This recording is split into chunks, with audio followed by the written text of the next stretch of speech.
चलिए भाई, जय श्री कृष्णा सभी को। कैसे हो? बढ़िया हो, मस्त हो, शानदार हो। चलिए, तो आज का हमारा टॉपिक है, आप सबको पता होना चाहिए। नहीं है पता, कोई दिक्कत वाली बात नहीं है। लास्ट क्लास में हमने परिपथ कंप्लीट कर लिए थे।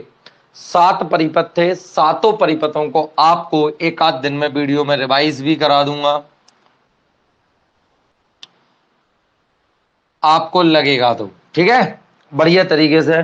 किस तरीके से? कुछ नहीं निकालना होता। परिणामी वोल्टेज, परिपथ की प्रतिबाधा, धारा तथा विभवांतर के बीच में कलांतर, बस ये फेजर आरेख बनाना होता है। सिंपल चीजें हैं। सबसे पहले कौन सा होता है आपका? आर सी, एल आर और एल सी। ठीक है, फिर इसके बाद एल सी आर। तो ये क्या है बेटा? आपके बेटा 7 प्रत्यावर्ती विद्युत परिपथ थे। ठीक है, जिसमें ओमीय प्रतिरोध लगाओ, कुंडली लगी हो, एक संधारित्र लगाओ। कुंडली और ओमीय, संधारित्र ओमीय प्रतिरोध हो, कुंडली और ओमीय प्रतिरोध हो, संधारित्र और कुंडली हो, संधारित्र कुंडली और ओमीय प्रतिरोध हो, तब आप हमें परिणामी वोल्टेज बताइए। आरोपित करेंगे हम प्रत्यावर्ती विद्युत भाग बल। हमने किया V बराबर V0 साइन ओमेगा टी। हमें प्राप्त हुआ परिणामी वोल्टेज। परिपथ की प्रतिबाधा देखी हमने, धारा तथा विभवांतर के बीच कलांतर देखा, धारा के लिए व्यंजक देखा, फेजर आरेख देखा। इस तरीके से हमने प्यारे बच्चों ये 7 के 7 परिपथ खत्म कर लिए हैं। ठीक है, इसमें लास्ट वाले एलसीआर परिपथ में जो मैंने आपको एलसी परिपथ में विशेषताएं बताई थी, वैसी ही एलसीआर परिपथ में विशेषताएं होती हैं बेटा, विशेष परिस्थितियां। ठीक है, जिसमें ओमेगा एल बड़ा है ओमेगा सी से, ओमेगा एल छोटा है ओमेगा सी से, और ओमेगा एल बराबर है ओमेगा सी के। ये 3 कंडीशन आती हैं। आप आराम से बुक वगैरह में देख लो, और मैंने आपको जो एल सी में बताई थी वही एल सी आर में है। कोई अलग से दिक्कत वाली बात ना है। आज का हमारा टॉपिक क्या है? देखो बेटा, आज का हमारा टॉपिक है, यदि आप बुक को थोड़ा सा आगे ले जाओ तो अनुनादी परिपथ होते हैं, वह इसकी विशेषताएं। टॉपिक तो ये है, हालांकि इसमें से हम क्या पढ़ेंगे क्या नहीं देखेंगे। अनुनादी परिपथ तथा इसकी विशेषताएं ये दे रखा है, तथा इसकी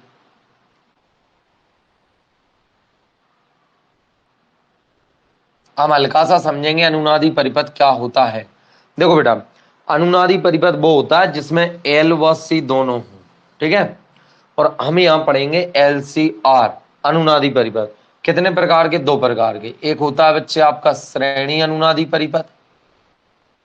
कैसा बेटा? श्रेणी अनुनादी। और दूसरा होता है बच्चे आपका समांतर अनुनादी परिपथ। एक होता है श्रेणी अनुनादी परिपथ और दूसरा होता है समांतर अनुनादी परिपथ। सर पहले तो अनुनादी परिपथ किसे कहते हैं या अनुनाद क्या है? ठीक है, अनुनाद कुछ नहीं है बेटा, एक स्पेशल कंडीशन को हम अनुनाद कहने लगते हैं। रेजोनेंस बोलते हैं बेटा इंग्लिश में। समझ रहे हैं बात को? एक कंडीशन को अनुनाद कहते हैं। सर वो कंडीशन क्या होती है? कंडीशन आप ऐसा समझ लो, हमने देखा ना बेटा, एलसी और एलसीआर दोनों परिपथों में हमने देखा कि जो एलसी परिपथ होता है उसमें भी एक विशेष आवृत्ति के दोलन उत्पन्न होने लगते हैं। देखा ना हमने, एक विशेष आवृत्ति के एफ बराबर 1/2 पाई अंडर रूट में एल सी, याद होगा आपको? तो एफ का मान मैंने ये निकलवाया था किससे? ओमेगा एल बराबर 1/ओमेगा सी। इससे निकालोगे आप क्या आएगा? एफ बराबर 1/2 पाई अंडर रूट में एल सी। तो एक जो परिपथ होता है क्या बेटा, उसमें धारा या विभवांतर कैसे होता है बेटा? इस तरीके से। अब हमें पता है ये कब कंडीशन में आता है? जब परिपथ की प्रतिबाधा क्या हो जाती है? 0। अब जब प्रतिबाधा 0 हो गई तो आई क्या आता है बेटा आपका? अनंत। तो जब धारा अनंत है, परिपथ की प्रतिबाधा क्या है? 0, क्योंकि आई बराबर क्या होता है आपका? V/Z। अब जब Z 0 है तो धारा कितनी आएगी? अनंत आएगी। इतना कंडीशन पता है? धारा कितनी आएगी? अनंत आएगी। तो उस कंडीशन में ये जो आयाम रहेगा किसका? धारा का, वो उसका आयाम कितना है? अनंत। मतलब ऊपर जाएगा नीचे जाएगा, ऊपर जाएगा नीचे जाएगा। अनंत का मतलब होता है ज्यादा। अनंत आप समझ रहे हो ना बेटा? अनंत का तात्पर्य बहुत ज्यादा। तो ये इस तरीके से इस आवृत्ति के क्या करने लगती है, ये जो परिपथ होता है ये इसमें ऐसे दोलन उत्पन्न हो जाते हैं। तो इस कंडीशन को हम बोलते हैं अनुनाद। इस कंडीशन को क्या बोलते हैं? अनुनाद। अब आप ऐसे समझ सकते हो अनुनाद को आप को हमने 11th में भी थोड़ा बहुत आपको बताया होगा। अनुनाद आप ऐसे समझ लो, कहीं भी कोई भी वस्तु बेटा सरल आवर्त गति कर रही होती है। सरल आवर्त गति मतलब वो अपने ही रास्ते पर बार बार गति कर रही है। जैसे एक बच्चा कोई झूला झूल रहा है, तो वो एक नियत आयाम से क्या झूल रहा है बेटा, झूला झूल रहा है। आप क्या करो, जितना उसका आयाम है या जिस एनर्जी से वो घूम रहा है, उतना ही आयाम या उतनी ही एनर्जी उस पर और अप्लाई कर दो। मतलब जितना स्टार्टिंग में उसको क्या दी गई थी बेटा, एनर्जी दी गई थी, उससे वो क्या कर रहा था बेटा, झूला झूल रहा था। अब उतनी ही एनर्जी आप और दे दो उसको, तो क्या होगा बच्चे, उसका जो आयाम है वो बहुत ज्यादा बढ़ जाएगा, बच्चा इस तरीके से झूला झूलने लगेगा। समझ में आई? तो बस इसी कंडीशन को क्या बोलते हैं बेटा, अनुनाद। मतलब यदि बाहर से ऊर्जा जो दे रहे हैं हम परिपथ को, उसकी आवृत्ति या वो है ऊर्जा जो हमारा परिपथ था, जो हमारा बच्चा जैसे झूला झूल रहा था या परिपथ था कोई, विद्युत धारा की कंडीशन में बात करें, प्रतिवर्ती धारा की कंडीशन में, तो बच्चे उसकी जो आवृत्ति है वो बहुत अधिक बढ़ जाती है।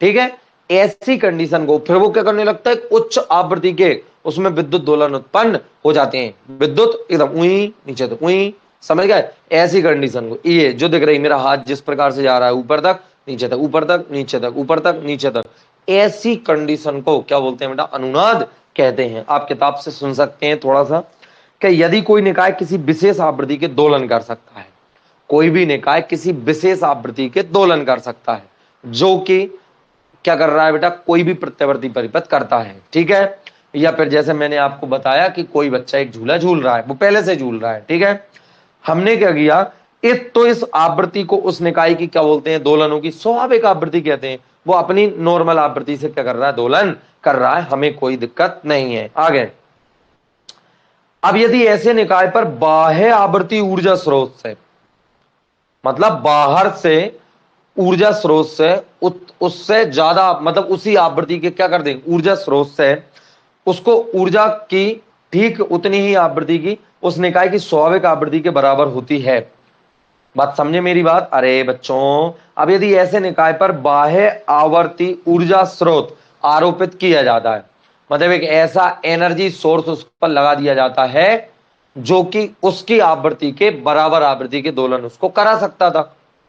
अब वो पहले से ही दोलन कर रहा है और उतनी ही ऊर्जा हमने उस पर बाहर से लगा दी, तो क्या होता है बच्चे, तो निकाय के दोलनों का आयाम बहुत अधिक हो जाता है, तब निकाय अनुनादित अवस्था में आ जाता है। फिर वो क्या करने लगता है, अनुनादित अवस्था में आ जाता है। अतः इस अवस्था को हम अनुनाद कह रहे हैं। अर्थात अनुनाद की अवस्था कब पैदा होती है? आपसे कोई पूछे कि अनुनाद की अवस्था विद्युत परिपथ में कब पैदा होती है, अनुनाद की अवस्था, तो क्या बोलेंगे कि अनुनाद की अवस्था में निकाय पर आरोपित बाह्य ऊर्जा स्रोत की आवृत्ति, क्या बोलोगे, निकाय पर आरोपित बाह्य ऊर्जा स्रोत की आवृत्ति ठीक निकाय की आवृत्ति के बराबर थी। मतलब जिस आवृत्ति के दोलन वो कर रहा था, उसी आवृत्ति का एनर्जी सोर्स हमने बाहर से लगा दिया है, तो उस कंडीशन में क्या हो जाएगा, वो बहुत अधिक आयाम के दोलन करने लगेगा और इस स्थिति को हम अनुनाद की स्थिति कहते हैं। अनुनादी परिपथ दो प्रकार के, श्रेणी तथा समांतर। ठीक है, चलिए अब बेटा श्रेणी अनुनादी परिपथ और समांतर अनुनादी परिपथ होते हैं, वही इनको पढ़ेंगे हम। ठीक है, अभी ये इतना इंपॉर्टेंट नहीं है। अब हम क्या पढ़ रहे हैं आज के हमारे टॉपिक में कि भाई अनुनाद की तीक्ष्णता, मतलब अनुनाद कितना तीक्ष्ण होगा। तीक्ष्ण मतलब समझते हो, गंध होती है ना तीक्ष्ण, केमिस्ट्री में आप पढ़ते होगे, तीक्ष्ण गंध, मधुर गंध होती है, ये तो क्या करती है, धीरे धीरे भीनी भीनी अच्छे लगते हैं। तीक्ष्ण मतलब एकदम झटका और दिमाग आ जाए पूरा, ये होता है तीक्ष्ण।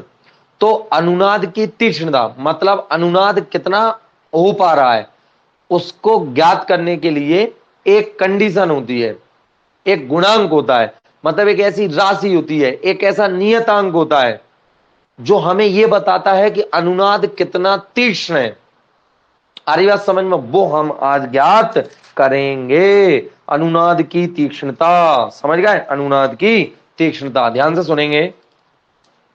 अनुनादी परिपथ अभी मैं नहीं बता रहा, मैं आपको आज बताऊंगा अनुनाद की तीक्ष्णता। मैंने आपको समझाया है, केवल बेस बताया है कि अनुनाद किस प्रकार से होता है, अनुनाद किस प्रकार से होता है, और अनुनाद कितने प्रकार का, कि भाई दो प्रकार का, श्रेणी अनुनादी और समांतर अनुनादी परिपथ।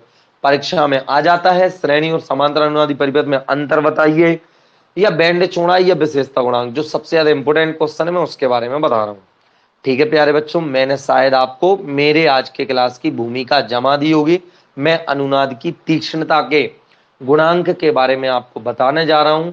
ठीक है, चलिए पहले सुनेंगे कि अनुनाद की तीक्ष्णता इस बात पर निर्भर करती है, किस बात पर निर्भर करती है, कि भाई शार्पनेस ऑफ रेजोनेंस हम कह सकते हैं। शार्पनेस समझो ना, क्लियर, मतलब अनुनाद कितना तीक्ष्ण हो रहा है, कितना क्लियर हो रहा है अनुनाद। ठीक है, इस बात पर निर्भर करती है कि अनुनादी आवृत्ति के दोनों ओर आरोपित विद्युत भाग बल की आवृत्ति बदलने पर धारा किस दर से घटती है। यदि आरोपित विद्युत भाग बल जो हमने लगाया था कि आवृत्ति में अनुनादी आवृत्ति से थोड़ा ही परिवर्तन करने से धारा तेजी से घटती है, तो अनुनाद कैसा होता है बेटा, तीक्ष्ण होता है। बात को समझे मैं क्या बोल रहा हूं, कि जो हमने आरोपित विद्युत भाग बल लगाया है, आरोपित विद्युत भाग बल लगाया है, उस विद्युत भाग बल में अगर हम हल्का सा परिवर्तन कर रहे हैं और अनुनादी आवृत्ति में बहुत अधिक परिवर्तन हो रहा है, ठीक है, एकदम अनुनादी आवृत्ति से थोड़ा ही परिवर्तन करने से धारा तेजी से घट रही है, तो क्या हो रहा है, अनुनाद तीक्ष्ण है। और यदि आवृत्ति में उतने ही परिवर्तन से धारा धीरे धीरे घटती है, तो अनुनाद कैसा है, सपाट है, मतलब तीक्ष्ण नहीं है, इतना अच्छा अनुनाद नहीं हो रहा, फ्लैट। अल्प प्रतिरोध के लिए अनुनाद तीक्ष्ण होता है तथा उच्च प्रतिरोध के लिए अनुनाद सपाट होता है। अल्प प्रतिरोध के लिए ये कुछ बातें होती हैं, इनको हमें याद करना रहता है। चलो अब आ जाओ बेटा, हम अनुनाद की तीक्ष्णता, आज का हमारा टॉपिक क्या है बेटा। बहुत से बच्चे इस व्यंजक को पढ़ लेते हैं, पूरा व्यंजक पढ़ लिया, रट लिया, परीक्षा में आ गया लेके आए, लेकिन यही पता है नहीं है कि क्यू गुणांक होता क्या है। क्यू गुणांक, गुणता कारक, विशेषता गुणांक, तीन नाम है इसके। ठीक है, ये क्या है, तो हम क्या बोलेंगे, अनुनाद की तीक्ष्णता बताने वाला कारक। तो आपसे पूछे यार अनुनाद किसे कहते हैं, कुछ नहीं, कोई भी एक परिपथ है, एक अपनी स्वाभाविक आवृत्ति के दोलन कर रहा है, उतने ही आवृत्ति का बाह्य स्रोत हम यदि लगा देते हैं तो उसकी क्या बढ़ जाती है, उसका आयाम बहुत अधिक हो जाता है, इस कंडीशन को हम अनुनाद कहते हैं। अर्थात अनुनाद की अवस्था में बाह्य आवृत्ति जो स्वाभाविक आवृत्ति की क्या होती है, बराबर, बाह्य ऊर्जा स्रोत से दी गई आवृत्ति और स्वाभाविक आवृत्ति, ये दोनों क्या होती है, बराबर, उस कंडीशन को अनुनादी परिपथ। दो प्रकार के, एलसी और वो समांतर और श्रेणी। हम श्रेणी अनुनादी परिपथ की तीक्ष्णता के बारे में बात कर रहे हैं कि कितना तीक्ष्ण होता है। तो क्या है बेटा, अनुनाद की तीक्ष्णता, अनुनाद की तीक्ष्णता ध्यान से समझेंगे। इसको बताने वाला कारक होता है बेटा, जिसको बोलते हैं विशेषता गुणांक या क्यू गुणांक या गुणता कारक। कौन बताता है बेटा इसको, विशेषता गुणांक, या इसका नाम होता है क्यू गुणांक, या इसका नाम होता है गुणता कारक। क्या होता है बच्चे, गुणता कारक। ठीक है, तो चलिए, विशेषता गुणांक, क्यू गुणांक या गुणता कारक किसे कहते हैं, ये आपका प्रश्न आता है परीक्षा में, इसके लिए व्यंजक बताइए। ठीक है, तो व्यंजक निकालते हैं। पहली बात तो विशेषता गुणांक की परिभाषा क्या आएगी वो हम बता देंगे, ध्यान से सुनना है। देखो एलसीआर परिपथ में क्या होता है बेटा, एलसीआर परिपथ में एक कुंडली लगी होती है, ध्यान से समझना, और एक क्या लगा रहता है, संधारित्र, और एक क्या लगा रहता है बेटा, प्रतिरोध लगा रहता है। ठीक है, ये कंडीशन है एलसीआर भी। अभी आप इसको तो क्रॉस करिए, इन दोनों में मटेरियल क्या होता है। देखो इसको मैंने क्रॉस क्यों किया प्यारे बच्चों, इसको मैंने इसलिए क्रॉस किया क्योंकि V बराबर V0 साइन ओमेगा टी। ध्यान से समझना, जैसे ही हमने इसको आरोपित किया तो बेटा इस परिपथ में जो धारा बहती है ना प्यारे बच्चों, वो धारा इस विभवांतर में एल में जो धारा है, मतलब एल के सिरों पर जो विभवांतर उत्पन्न होता है, वो इस जो इसमें धारा बहती है उससे क्या होता है बेटा, 90 डिग्री अग्रगामी रहता है। आप सबको पता है ये कैसा रहता है बेटा, इसके सिरों पर जो उत्पन्न विभवांतर रहता है ना, वो धारा से 90 डिग्री पश्चिगामी रहता है। और ये क्या रहता है बेटा, ये धारा से कैसा रहता है बेटा, कोई कला में समान रहता है, मतलब ना अग्रगामी होता है ना पश्चिगामी। विभवांतर के सिरों पर प्रतिरोध के सिरों पर उत्पन्न विभवांतर। तो ये अग्रगामी है और ये कैसा है 90 डिग्री पश्चगामी। मतलब जब धारा अधिकतम है तो क्या है बेटा, जब धारा शून्य है तब इसके सिरों पर अधिकतम विभवांतर, जब धारा शून्य है तब इसके सिरों पर, मतलब धारा अधिकतम है जी क्या है 90 डिग्री बेटा आपका पश्चगामी है और इसके सिरों पर कैसा है अग्रगामी है। मतलब इन दोनों के बीच में 180 डिग्री का क्या है कलांतर है। समझ में आ गई। मैंने आपको एलसीआर परिपथ में समझाया भी था। धारा ये VL और ये आपका क्या रहता है बेटा आपका VC। तो ये 90 डिग्री अग्रगामी और ये 90 डिग्री पश्चगामी। समझ आई बात। तो बेटा जब कुंडली में एनर्जी होती है तब संधारित्र के सिरों पर कोई एनर्जी नहीं रहती, समझ गए। और जब संधारित्र में मतलब संधारित्र फुल चार्ज हो जाता है तो बेटा कुंडली में कुछ एनर्जी नहीं रहती। क्यों? क्योंकि धारा यही बात कह रही है। आ रही बात समझ। जब धारा 0 है तो ये 90 है, ये माइनस में है। जब ये 0 पे आएगा तो ये 90 पे पहुंच जाएगी, ये 0 पे आ जाएगा। आ रही है बात समझ में। ये अगला राउंड देने लगेगा। मतलब समझ आई मेरी बात। तो अब सुनो ध्यान से, अब सुनोगे ध्यान से। ये वाली बात है कि एलसीआर परिपथ में संधारित्र के आवेशित होने पर, ध्यान से पूरा लिखना है आपको। एलसीआर परिपथ में उन्होंने बहुत डायरेक्ट लिखा है किताब में, अगर देखा जाए किसी में भी, तो क्या है बेटा आपका बहुत डायरेक्ट लिखा है कि एलसीआर परिपथ में संधारित्र के आवेशित होने पर, ध्यान से समझना, इसमें विद्युत ऊर्जा संचित होती है। ये तो सिंपल सी बातें हैं कि इसमें कौन सी विद्युत ऊर्जा संचित होगी और इसमें चुंबकीय ऊर्जा संचित होगी। ध्यान से, विद्युत ऊर्जा और चुंबकीय ऊर्जा, संधारित्र में विद्युत ऊर्जा और कुंडली में चुंबकीय ऊर्जा संचित होती है। ठीक है। प्रत्यवर्ती धारा के अर्धचक्र में चुंबकीय ऊर्जा अधिकतम होती है। अर्धचक्र में चुंबकीय ऊर्जा कैसी होती है बेटा? अधिकतम होती है। क्यों अधिकतम होती है? ध्यान से समझना। इस अर्धचक्र में चुंबकीय ऊर्जा अधिकतम है और अगले शेष अर्धचक्र में, प्रत्यवर्ती धारा के अर्धचक्र में चुंबकीय ऊर्जा अधिकतम होती है तथा विद्युत ऊर्जा शून्य होती है। क्यों होती है बेटा? जब एक पूरा चक्कर दे लेगा तब संधारित्र क्या होगा बेटा? चार्ज होगा। तो आधे चक्र की बात करें तो कुंडली में विद्युत चुंबकीय ऊर्जा रहती है, संधारित्र बिल्कुल विद्युत ऊर्जा शून्य होती है। ध्यान से समझना है इस बात को। इसके बाद और नहीं भी आए तो तुम तो एक काम करो, याद रखना कि प्रत्यवर्ती धारा के अर्धचक्र में, प्रत्यवर्ती धारा के अर्धचक्र में, ये धनात्मक अर्धचक्र में जो कुंडली है उसमें विद्युत ऊर्जा संचित रहती है, वो चुंबकीय ऊर्जा संचित रहती है और संधारित्र में विद्युत ऊर्जा शून्य रहती है। तथा शेष अर्धचक्र में, अगर इसकी बात करें माइनस वाले की, शेष अर्धचक्र में चुंबकीय ऊर्जा क्या हो गई बेटा आपकी? शून्य हो जाती है। ठीक है। तथा विद्युत ऊर्जा अधिकतम हो जाती है। इतना लिखना है आपको। इसके अतिरिक्त प्रत्येक चक्र में, अब ये तो हो ही रहा है, इस चक्र में चुंबकीय ऊर्जा ये 0, फिर अगले अर्ध चक्र में बात करें तो ये क्या हो गई? इसकी 0 हो गई और ये क्या हो गई बेटा आपकी?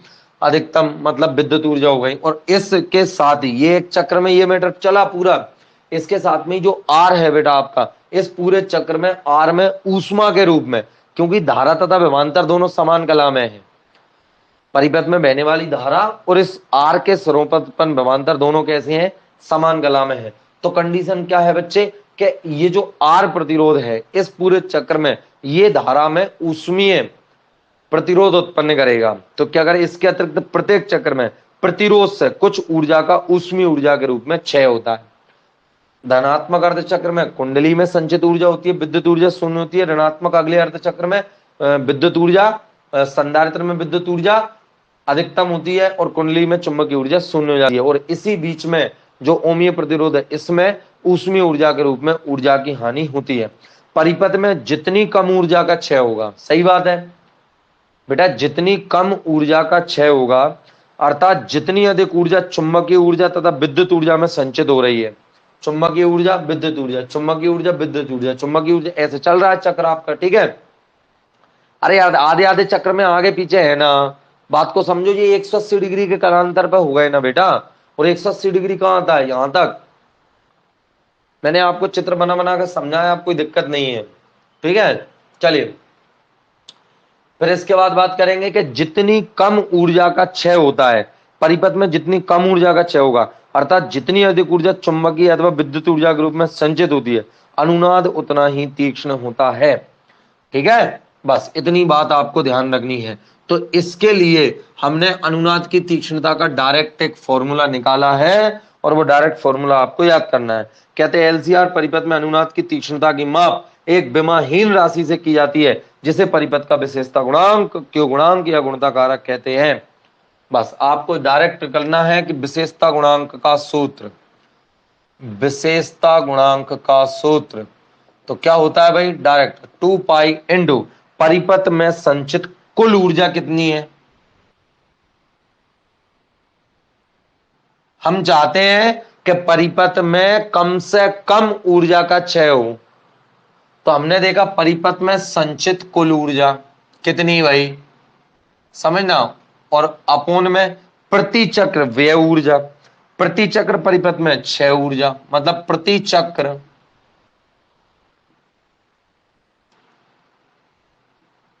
परिपथ में क्षय ऊर्जा। तो बेटा हमने अगर एक चक्र में कितनी ऊर्जा क्षय हो गई उसका भाग अगर काय में दे दिया, परिपथ में टोटल संचित ऊर्जा। बेटा टोटल मतलब कुंडली भी और संधारित्र दोनों की कुल ऊर्जा, ध्यान से समझना, दोनों की कुल ऊर्जा, और प्रति चक्र परिपथ में क्षय ऊर्जा। वो कौन हो रही है बेटा, बेटा संचित जो ऊर्जा है ना वो चुंबकीय और विद्युत ऊर्जा के रूप में, और क्षय ऊर्जा जो हो रही है वो कौन सी है, ओमीय प्रतिरोध के कारण अर्थात ऊष्मीय ऊर्जा के रूप में। ठीक है, बस यहां पे आपको इन दोनों ऊर्जाओं के मान रखना है, आपको विशेषता गुणांक का मान पता चल जाएगा। ठीक है, चलिए, तो परिपथ में संचित कुल ऊर्जा निकालेंगे।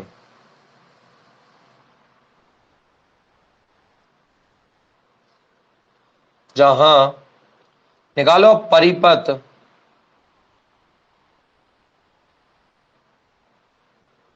संचित कुल ऊर्जा। अब मेरी बात ध्यान से समझना, परिपथ में संचित कुल ऊर्जा ध्यान से समझना, अगर एक चक्र में आपको परिपथ में संचित कुल ऊर्जा निकालना है तो आप मेरी बात ध्यान सुनना, या तो संधारित्र की निकाल लो। क्यों, क्योंकि बेटा जब आधे आधे चक्र में इसमें क्या रहता है, कुंडली में चुंबकीय ऊर्जा, ध्यान से समझ लो क्या रहती है, चुंबकीय ऊर्जा। तो इस समय पे बेटा हम अगर कहें कि विद्युत ऊर्जा तो वो क्या है, जीरो। समझ गए, मतलब चुंबकीय ऊर्जा एक्स है तो विद्युत ऊर्जा जीरो, मतलब एक्स आया। अगर अगले चक्र की बात करें तो वह पूरी की पूरी चुंबकीय ऊर्जा काय में आ गई, विद्युत ऊर्जा। तो अब अगले अर्ध चक्र में क्या हो गया, विद्युत ऊर्जा एक्स हो गई, चुंबकीय ऊर्जा जीरो, तो फिर कितनी आ गई आपकी एक्स। तो या तो आप चुंबकीय ऊर्जा निकाल लो या आप विद्युत ऊर्जा निकाल लो, दोनों में दोनों का मतलब एक ही है। पूरे एक चक्र में या तो चुंबकीय ऊर्जा निकाल लो या फिर विद्युत ऊर्जा निकाल लो, क्योंकि जब विद्युत ऊर्जा अधिकतम तो चुंबकीय ऊर्जा जीरो, या चुंबकीय ऊर्जा अधिकतम विद्युत ऊर्जा जीरो। और वास्तव में मैं कहूं तो यही एक दूसरे में कन्वर्ट होते रहते हैं। चलो आगे जाके हम पढ़ेंगे तब आपको समझ में आएगा। तो हम एक काम करते हैं, इसके लिए हमने निकाल लिया कि प्रेरकत्व किसमें बेटा, प्रेरकत्व में संचित अधिकतम ऊर्जा, प्रेरकत्व में संचित अधिकतम ऊर्जा। तो बच्चे बच्चे को पता होगा बेटा प्रेरकत्व में संचित अधिकतम ऊर्जा अभी कुछ दिनों पहले ही मैंने निकलवाई थी, 1/2 L I0 का स्क्वायर। याद करो, अब ये चीजें आपको याद करना पड़ेगा। ठीक है, अरे कुंडली में संचित ऊर्जा के लिए मैंने व्यंजक लिखवाया था 1/2 L I0 का स्क्वायर। ठीक है, और यहां से व्यंजक निकालेंगे, अगर हम इसको हम क्या करें, √2 लिखें, मतलब I0/2 को मैंने लिख लिया करनी दो, और इसका अगर मैं स्क्वायर करूं तो I0/√2 होता है क्या, I0/√2। तो ये बेटा हमारा होता है L, इसका मान होता है आपका IRMS का, किसका मान होता है, IRMS का मान होता है। और इस पे क्या लग गया बेटा आपका वर्ग, क्योंकि ये पूरे पे क्या लग रहा है आपका वर्ग, ये अकेला IRMS का मान है, समीकरण नंबर 1। तो ये आ गई बेटा आपकी परिपथ में संचित कुल ऊर्जा। ठीक है, अब तुम ये मत कहने लगना कि सर संधारित्र की ऊर्जा क्यों नहीं निकाली। अरे बच्चों जब संधारित्र इसमें कुल ऊर्जा जीरो वो अधिकतम होती है तो संधारित्र में विद्युत ऊर्जा जीरो, और संधारित्र की ऊर्जा अगर निकालते आप, हम निकाल सकते हो बिल्कुल, तो फिर ये जीरो हो जाएगा, तो एक निकालना है कोई दिक्कत नहीं, समीकरण नंबर 1 हो गया। अब निकालेंगे हम परिपथ में प्रति सेकंड ऊष्मीय ऊर्जा के रूप में क्षय ऊर्जा। अब परिपथ में प्रति सेकंड निकाल रहा हूं मैं, मुड़ा मुड़ियो, प्रति चक्र नहीं, मुझे पहले प्रति सेकंड निकालना है। तो परिपथ में प्रति सेकंड ऊष्मीय ऊर्जा के रूप में क्षय ऊर्जा,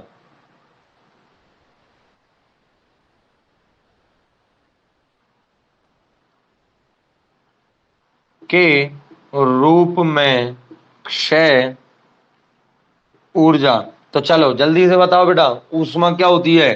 तो आप सबको पता होगा, ये सूत्र होता है I² RT। अगर हमने प्रति सेकंड कह दिया तो टी को हटा दो, है क्या नहीं ध्यान? H बराबर, अरे आई धारा और आर प्रतिरोध अगर बह रहा, मतलब आर प्रतिरोध में आई धारा बह रही हो तो उत्पन्न ऊष्मा की मात्रा I²RT, लेकिन प्रति सेकंड के लिए टी को हटा दिया है, एक मान रख दिया ना उसका, तो कितना आ जाएगा आपका? अब यह धारा कितनी बह रही है? IRMS, सबको पता होगा IRMS का मान बताया था I² और पीछे किधर का है आर। ये तो प्रति सेकंड है। प्रति चक्र अगर मैं बात करूं, अतः प्रति चक्र, अतः प्रति चक्र क्षय ऊर्जा।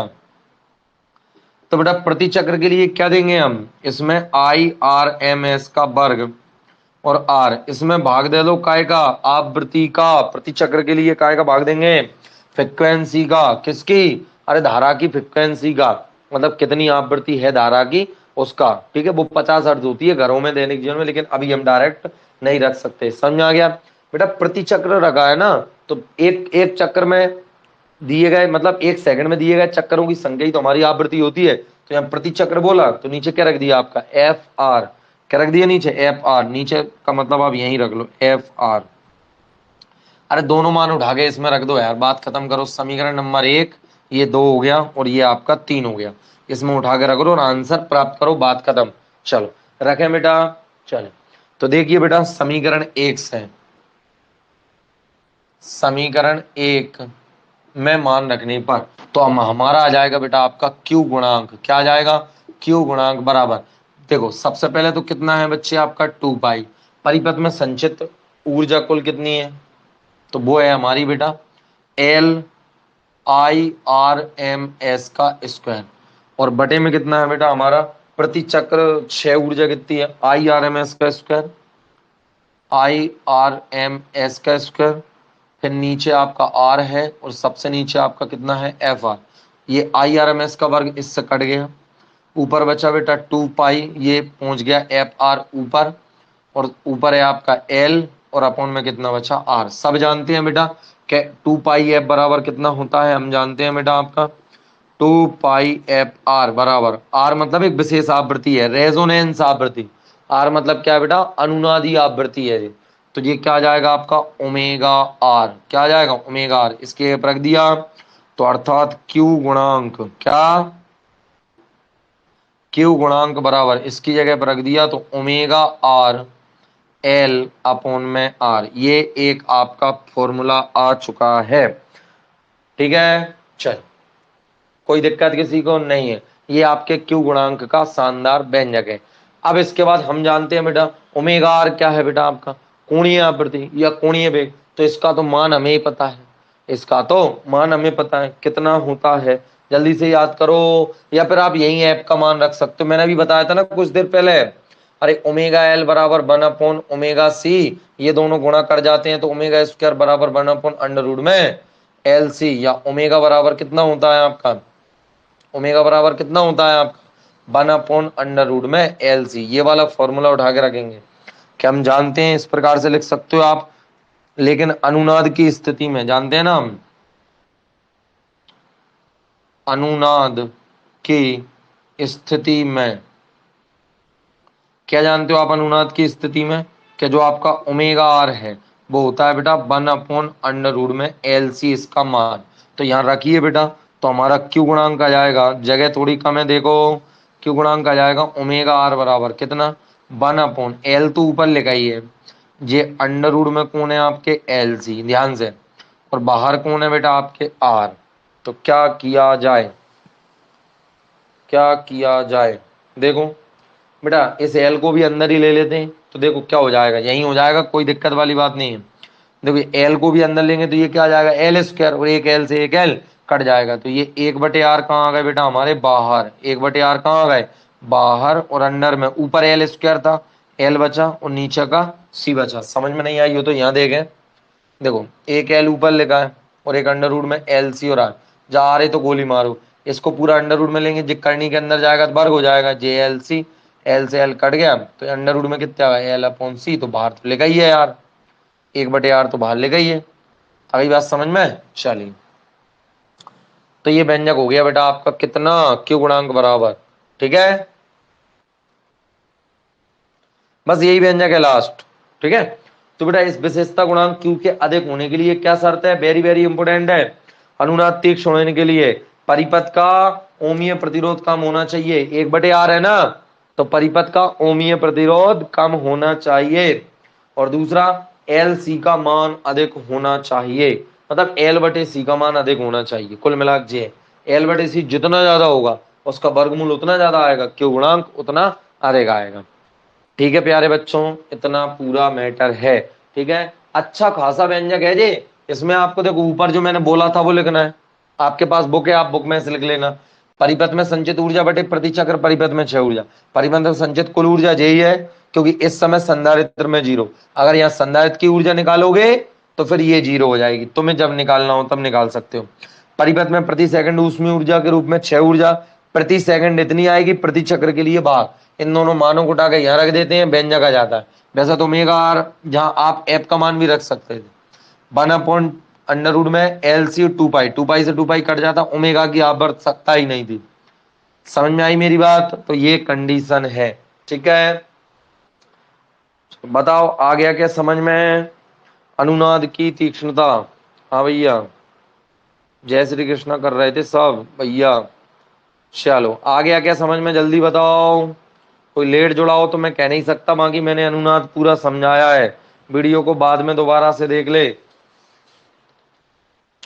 कितना समय हो गया है, 32 मिनट कंप्लीट। फिर मुझे एक व्यंजक और कराना है जल्दी से, सवाल ही सवाल उसमें रहे।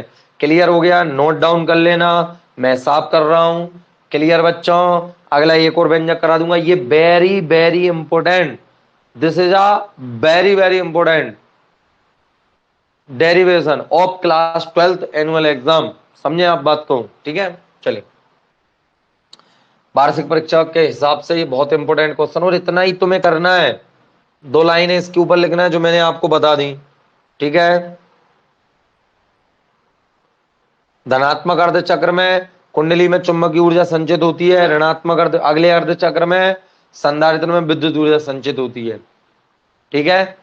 तो जब विद्युत ऊर्जा अधिकतम होती है तो चुंबकीय ऊर्जा शून्य होती है, चुंबकीय ऊर्जा अधिकतम होती है तो विद्युत ऊर्जा शून्य होती है, एक चक्र में यही सब चलता रहता है। इसके अलावा इस पूरे कार्यक्रम के अलावा प्रति चक्र में ओमीय प्रतिरोध से ऊष्मीय ऊर्जा के रूप में हानि होती है, तो क्यू गुणांक उसी तीक्ष्णता को दर्शाता है, तो क्यू गुणांक का ये फॉर्मूला आ जाता है, ठीक है। चलिए, ये इतना आपको लिखना रहेगा, बाद में भी लिख सकते हो आप 10-15 मिनट के बाद। एक और व्यंजक है बेटा, बहुत इंपोर्टेंट व्यंजक है,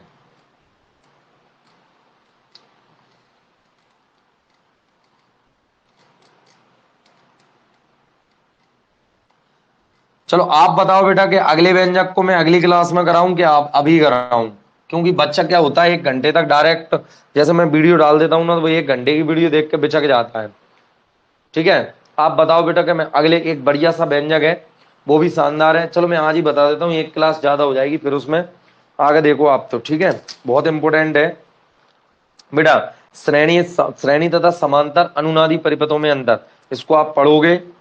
चलो एक व्यंजक देखिए, प्रत्यावर्ती धारा परिपथ की शक्ति, मतलब परीक्षा में आता है सिद्ध की डायरेक्ट, क्या है कहां से आया वो सब चीजें अलग हटाइए, प्रत्यावर्ती धारा परिपथ में शक्ति, प्रत्यावर्ती धारा परिपथ में शक्ति, ये टॉपिक है परिपथ की शक्ति। और परीक्षा में क्या आता है बेटा आपका, सिद्ध कीजिए एक प्रत्यावर्ती परिपथ में पी एवरेज, मतलब परिपथ में औसत जो शक्ति होती है वो होती है बेटा आपकी VRMS गुणा IRMS और गुणा में आपके कोस फाई, ठीक है। ये जहां प्रतीकों का अर्थ सामान्य है, एक गणित का सवाल मान के चलो आप इसको कि ये परीक्षा में आता है, इसको आपको सिद्ध करना है, जो मैं लिखवा रहा हूं उसी तरीके से आप सिद्ध कर लेना। समझ में आई बेटा बात, 2-4 बार करके देख लेना, परीक्षा में आए आपको लिख के आना क्या है क्या नहीं है क्या होता है। इससे अभी आपको इस व्यंजक से ज्यादा कोई अर्थ नहीं है, समझ गया। मतलब शक्ति का व्यंजक निकालना है, वो कहते हैं ये आ जाता है, लेके आइए, हम लेके आएंगे, बात खत्म। समझे आप बात को। अगर कोई कहे कि सर इसका बेस क्या है, इसका बेस है कि प्रत्यवर्ती जो परिपथ है उसकी शक्ति, प्रत्यवर्ती परिपथ की जो शक्ति होती है उसको बताइए, तो शक्ति का व्यंजक है। अब हम निकालेंगे इसको, बात खत्म है। ठीक है, शक्ति एक पूर्ण चक्र में 0 नहीं होती, ध्यान रखना। शक्ति प्रत्यवर्ती परिपथ के एक पूर्ण चक्र में 0 नहीं होती है। ठीक है, चलो निकालें। अब सब जानते हैं बेटा, क्या जानते हैं, किसी विद्युत परिपथ में ऊर्जा व्यय की दर को शक्ति या सामर्थ्य कहते हैं। किसी प्रत्यवर्ती धारा परिपथ में व्यय शक्ति परिपथ में धारा व विभवांतर के बीच कलांतर पर निर्भर करती है। मतलब वो ये कह रहा है प्रत्यवर्ती धारा परिपथ में व्यय शक्ति परिपथ में धारा व विभवांतर के बीच कलांतर पर निर्भर करती है। मतलब धारा तथा विभवांतर के बीच कलांतर कितना है, देखो पाई।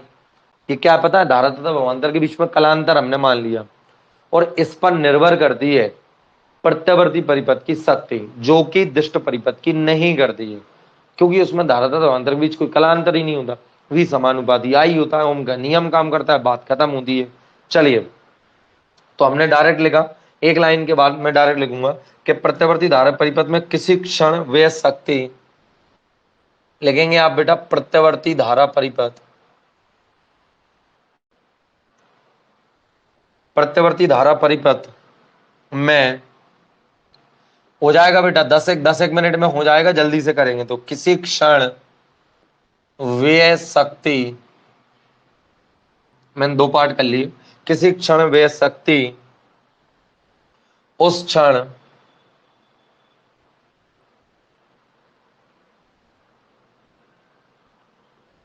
परिपथ में प्रत्यावर्ती विद्युत वाहक बल, अरे ये लिख रहा हूं जो तुम्हें बचपन से पता है, 12वीं के बचपन से, विद्युत वाहक बल तथा प्रत्यावर्ती धारा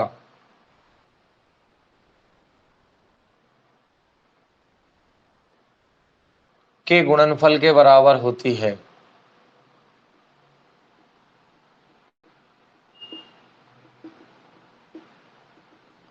हाँ, किसको नहीं है पता जल्दी बताओ, P बराबर VI होता है कि नहीं होता है, जल्दी बताओ। P बराबर VI होता है कि नहीं होता है। तो मान लिया हमने बेटा, यही लिख रहा है प्रत्यवर्ती धारा परिपथ किसी क्षण वे शक्ति प्रत्यवर्ती विद्युत वाहक बल तथा धारा के गुणनफल के बराबर होती है। अरे हैगा कि नहीं है पता, P बराबर VI। चलो, नहीं हो पता तो रहने दीजिए, 12वीं पढ़ रहे हो। माना कि किसी क्षण, हमने मान लिया बेटा धारा तथा विभवांतर के बीच कलांतर मानना पड़ेगा, क्योंकि परिपथ में वह शक्ति धारा और विभवांतर के बीच कलांतर पर निर्भर करती है। इसलिए हम यहां धारा तथा विभवांतर के बीच में फाई कलांतर मानेंगे। आप या धारा को अग्रगामी ले लो या विभवांतर को अग्रगामी ले लो, आपकी मर्जी है। माना कि किसी क्षण परिपथ में प्रत्यावर्ती विभवांतर, माना कि किसी क्षण, ऐसा क्यों लिखते हैं पता, क्योंकि ये तात्क्षणिक मान है। माना कि किसी क्षण प्रत्यावर्ती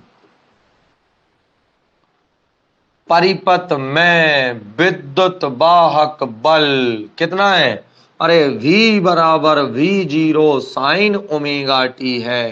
क्या बोलती पब्लिक, बताइए। लगाने से प्रत्यावर्ती विद्युत वाहक बल इतना लगाने से क्या हो जाता है, किसी क्षण धारा, किसी क्षण धारा मान लो कितनी, I बराबर बह रही है I0, भैया धारा को पश्चगामी मान लिया थोड़ा बहुत, फाई है, तो उस क्षण याद करो, वो क्षण जब तुम्हारा रिजल्ट आएगा, उस क्षण सब ध्यान आ जाएगा ये सब। हाँ, तो उस क्षण याद रखना है। तो उस क्षण परिपथ में वे शक्ति निकालना है, परिपथ में वे शक्ति कितनी होती है, P बराबर VI। अरे लाला, मान रखने पर तो मान रख देंगे प्यारे बच्चों, V का मान V0 साइन ओमेगा टी, एक और I का मान रख देंगे, कितना आएगा दे I zero sine omega t minus five. अब बोलती पब्लिक आई जीरो को आगे ले आओ, पी बराबर वी जीरो आई जीरो, जे चल रहा है साइन ओमेगा टी, और पीछे लिख रहा है sign omega t minus five. अरे मुड़ा मुड़ियो, एक सूत्र होता है, कौन सा सूत्र होता है?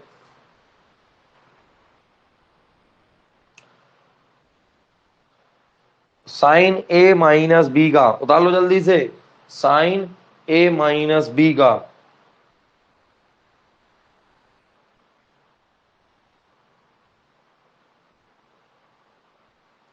लगाएंगे, इन्होंने तो पता नहीं कौन सा सूत्र लगा रखा है।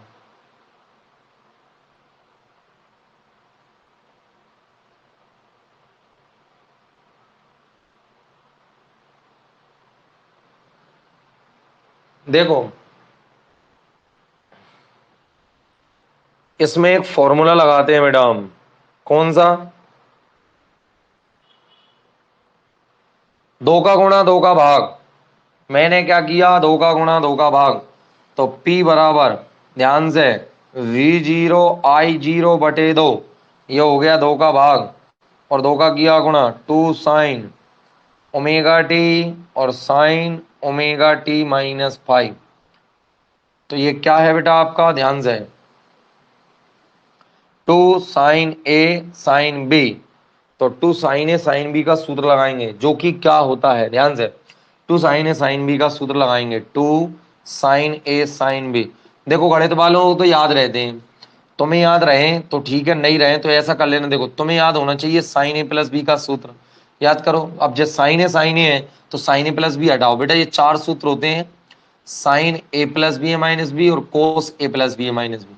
तो कोस ए प्लस बी के सूत्र में आता है आगे कोस ए कोस बी, और अगर प्लस है तो minus sign A sine B, sign A sine B. अब जहां साइन ए साइन बी दे रखा है, मतलब कोस वालों में लगा रखा होगा, हाँ, कोस ए माइनस बी में आता है कोस ए कोस बी, और प्लस आता है साइन ए साइन बी।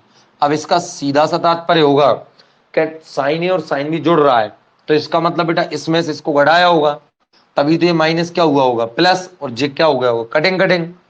जब इन दोनों को जोड़ा होगा तो इसमें इसमें इसमें से इसको घटाया, यानी कोस। अब डायरेक्ट याद करो तो ठीक है, नहीं करो तो आपकी मर्जी। माइनस आ जाएगा cos A plus B, cos A plus B. लिख लो सूत्र, लिख लो पब्लिक, सूत्र लिख लिए, two sine A sine B का सूत्र cos A minus B minus cos A plus B. यही लिख देता हूं, मिल लो, चूंकि टू साइन ए और साइन बी बराबर क्या आएगा बेटा आपका, कोस A minus B minus cos A plus B. बस ये फॉर्मूला लगाना है, लगाओ। ए की जगह पे है बेटा ओमेगा टी, और बी की जगह पे है ओमेगा टी माइनस फाइव। लगाएंगे तो P बराबर कितना आ जाएगा, we zero I zero upon two. तो लगाओ कोस ए माइनस बी, ए का मतलब है बेटा आपका ओमेगा टी, बीच में माइनस, बी का मतलब है ओमेगा टी। अब बाय माइनस है और यहाँ भी माइनस है, वैसे तो मैं यहाँ क्या लगा था कोष्टक, ये माइनस, लेकिन इस कोष्टक को हटाने से इस माइनस की डिसम डिसम ये हो जाती है प्लस। पब्लिक को समझ में तो आ रहा है, कोस ए प्लस बी का मतलब ये दोनों जुड़ जाएंगे ओमेगा टी और जे, तो जे आ जाएंगे omega T plus omega t और माइनस के फाइव। ठीक है, चलो ओमेगा टी से ओमेगा टी का मजा होंगे, अब होंगे कि नहीं होंगे? चलो साफ सूप हमारी सीधा गणित का सवाल है, मैंने पहले ही बोल दिया, दो चार बार परीक्षा तक करके देख लेना, परीक्षा में लेके आओगे, ये मेरी गारंटी है। तो P बराबर, और ये सबसे सरल तरीका है, वी जीरो आई जीरो बटे टू, बोल दो ठीक है, कोस फाइव, कितना बचा, कोस फाइव, बीच में माइनस, पीछे बचा आपका cos two omega t minus five. चलिए करें, हाँ भाई। अब याद करिए मेरी पहली क्लास के बाद की दूसरी क्लास के बाद की तीसरी क्लास में से किसी क्लास में मैंने, दूसरी या तीसरी अपनी वीडियो में से याद करो, मैंने तुम्हें कोस टू ओमेगा टी माइनस पास पाई का एक पूर्ण चक्र में औसत मान निकलवाया था, जो कि जीरो आता है, याद करो। पहले अंदर गुणा कर दो, तो P बराबर कितने आ गए, 1/2 V0 I0 cos पाई, बोल दो ठीक है, माइनस फिर आ जाओ 1/2 V0 I0 और पीछे क्या आ गया cos 2 omega t minus five. ठीक है, दिख रहा नहीं दिख रहा? चलो याद करो बेटा। अब मैं ले रहा हूं एक पूर्ण चक्र के लिए, किसके लिए? ध्यान से, एक पूर्ण चक्र के लिए। ठीक है, एक पूर्ण चक्र में औसत शक्ति तो वो क्या आ जाएगी बेटा आपकी? पी एवरेज बराबर कितना आ जाएगा?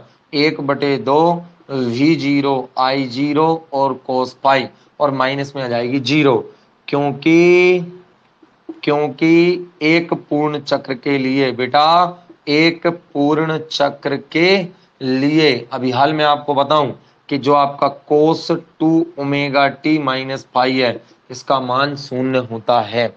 ठीक है, चलिए तो अर्थात आपका आ गया बच्चे कितना? पी एवरेज, एक पूर्ण चक्र में एवरेज जरूर लिखना है, 1/2 V0 I0 पीछे कोस पाई। अरे बच्चा बच्चा जानता है, आ गया आप तो। अरे दो को ऐसे नहीं लिख सकते क्या? V0 अपॉन अंडर रूट 2 और I0 upon under root 2, under root 2 under root 2 अब हम जानते हैं इन दोनों का मान कितना होता है, अर्थात पी एवरेज बराबर ये आ गया VRMS और ये आ गया बेटा आपका IRMS, पीछे आपका cos फाई। सब जानते हैं ना, VRMS व्यवांतर का वर्ग माध्य मूलमान और ये धारा का वर्ग माध्य मूलमान। फाई क्या है? शक्ति गुणांक बोलते हैं भैया इसको। क्या बोलते हैं? शक्ति गुणांक बोलते हैं, क्योंकि P बराबर VI तो होता ही है। अरे वहीं से लेके चले थे, P बराबर VI, यही तो होता है शक्ति गुणांक। हाँ, यहाँ स्पष्ट है बेटा हमारा क्या कि VRMS बराबर कितना है? V0 अपॉन अंडर रूट 2 और IRMS बराबर है I0 अपॉन अंडर रूट 2। परीक्षा में लिखा आता है सिद्ध कीजिए कि एक प्रत्यावर्ती परिपथ में औसत वह शक्ति पी एवरेज बराबर ये इंटू ये। हिंदी में भी लिखा जाता है बिल्कुल, VRMS IRMS पीछे शक्ति गुणांक, कोस फाई को प्रत्यावर्ती परिपथ का शक्ति गुणांक कहते हैं। और यहाँ फाई क्या है बेटा? देखो ना, हमने धारा तथा विभवांतर के बीच कलांतर लिया था, वही कलांतर यहाँ पे आ रहा है। कुछ भी नहीं किया, एक सूत्र लगाया है, 2 का गुणा 2 का भाग, 2 साइन ए साइन बी, याद रख लेना ये होता है। कहां से आया ये भी बता दिया था, कोई टेंशन नहीं है, इससे सरल व्यंजक नहीं है। पूरा 5 नंबर 4 नंबर जितना भी आता है हमेशा से आ रहा है, वार्षिक परीक्षा में आपको देखने को जरूर मिलेगा। ठीक है, समझ में आया? नोट कर लो, नहीं तो मैं अभी फोटो खींच के भेज रहा हूँ, घबराए ना, नोट नहीं भी कर पाओ अगले ही मिनट में भेज दूंगा, आपकी वीडियो जैसी बंद होगी। ठीक है, तो जय श्री कृष्णा, धन्यवाद। आशा करता हूँ आपको ये समझ में आया होगा।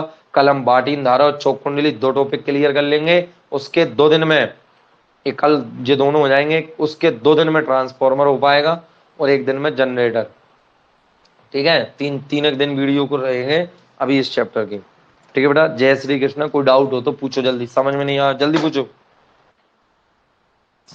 क्या बोलती पब्लिक? पब्लिक कह रही है आ गया सर, बहुत बढ़िया। समीक्षा तो जय श्री कृष्ण कर भी बैठी रही है जल्दी से। हाँ भाई, तू कह रहे बस जल्दी से।